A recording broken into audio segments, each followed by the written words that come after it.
Yan, kukuha kami ng dahon ng saging. Doon kami kakain.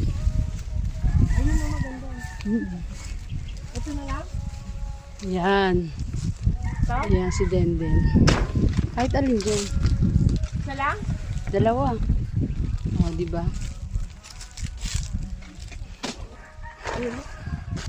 Ito na yung nakuha naming dahon ng saging. Ayan.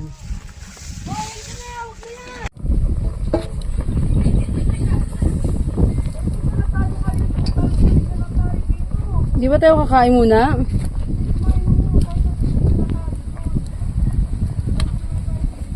Fresh from the farm. Wow.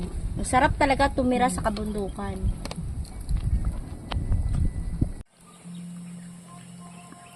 Ang puta sa aking usok. Sinampalukan.